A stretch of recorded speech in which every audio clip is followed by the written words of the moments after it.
told him the other day that I think my period leaked through, so he took off his hoodie and he gave it to me so she could wrap it around her waist. That comes from having students hear about others' experiences. Socioeconomic factors affect young women who are unable to afford things such as tampons or pads to address their menstrual cycle. I think they should be provided potentially in the main office or a designated area. Some teachers might have menstrual products in the classroom in case a student might need it. I know that there's been conversation about having them in the restroom. I have been trying to advocate in the school for more gender neutral restrooms.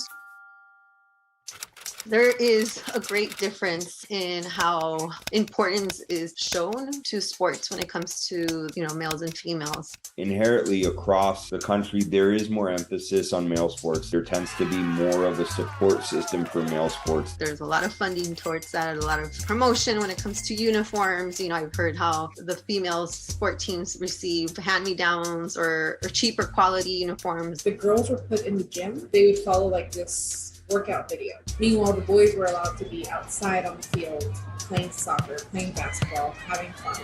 Female sports, not only did they have less of a crowd show up to their games, but even if they were winning, even if they won championships, their accomplishments were not as highly regarded or promoted as male teams. For girls, it's a complete different story. They weren't even looked at. No one showed up to the games. They weren't given the practices, the resources, the equipment. As females get older, the percentage of females participating in sports declines greatly because there's a lack of support. When I was 7, I wanted to do football, and I gave up on it because everyone told me you're not going to be able to do it. What if I join a boys team? And they were like, oh, it's not for girls, it's just unfair. There were no resources provided to me.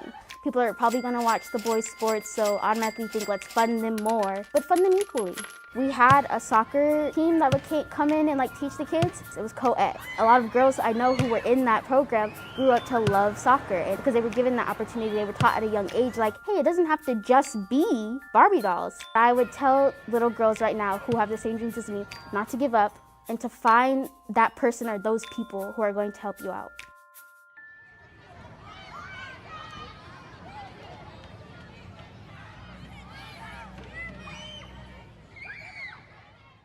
There's so much that teachers can do to create a safer environment. The first step would be for teachers to challenge their own views and perspectives. Even as teachers, we have to constantly learn and challenge ourselves, being informed, attending professional development, community events. First of all, they could start with having boys in the auditorium in a group and talking to them, having a whole slideshow. Have little meetings with girls just to what our experiences when we get hit on. We should just be educated on that, men in general.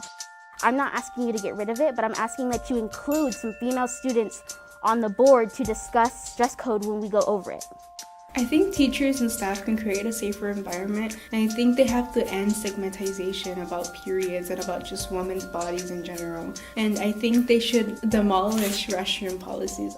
Yes, we're not going to be able to change everyone, but we have to start somewhere and create a generation of people who understand consent. If all students feel comfortable and feel heard and feel valued, then that's what's most important.